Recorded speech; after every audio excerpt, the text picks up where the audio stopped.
May panibagong pangaharas ang China. Binuntutan at pinaligiran naman ng kanilang barko ang BRP Teresa Magbanwa na ipinadala sa Sabina Shoal.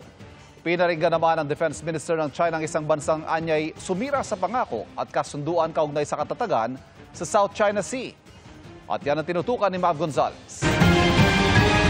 Isang bansa sa South China Sea ang ilang beses pinatungkulan ng Minister of National Defense ng China sa IISS Defense Summit sa Singapore. Pero sinabi niyang nang-uudyok at gumagawa umano ito ng mga peking kwento na nakakaapekto raw sa katatagan sa rehiyon. On behaviors of fabricating historic facts, spreading false narratives, attempting to enforce the illegal arbitration award, and confusing right with wrong.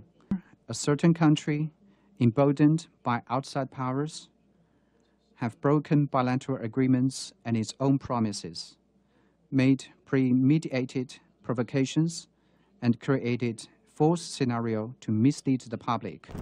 Nagtitimpi raw ang China sa ginagawa ng bansang ito.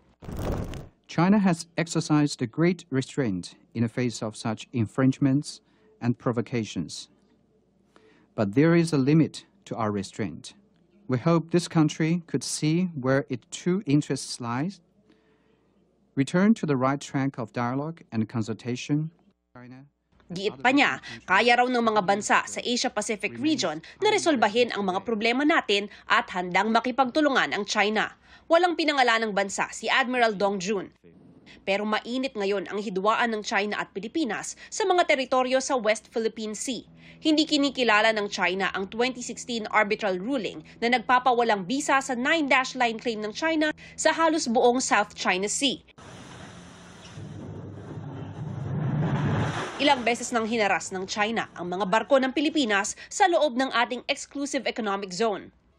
Habang nagaganap ang Defense Summit, patuloy naman ang pagdami ng Chinese vessels sa Sabina o Escoda Shoal sa West Philippine Sea.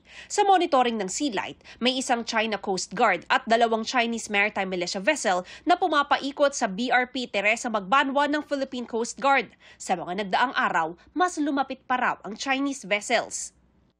They seem to be, interested in what it's doing there and trying to intimidate it. Sabina Shoal is really the closest shoal to Palawan, so for China to kind of take an opportunity to try to lay ownership to it, is an alarming. Ang BRP Teresa Magbanwa ay ipinadala ng PCG para magmatsyag sa sinasabing paggawa na naman ng China ng artificial island sa West Philippine Sea sa pamamagitan ng pagsira sa mga bahura o coral reef.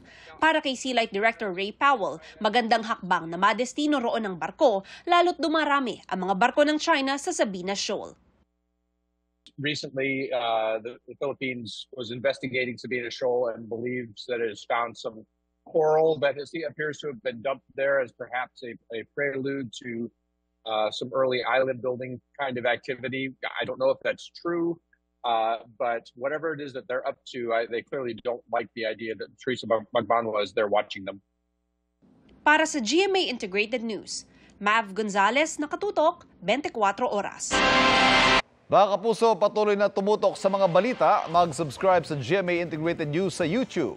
Sa mga kapuso abroad, samahan niyo kami sa GMA Pinoy TV at www.gmanews.tv.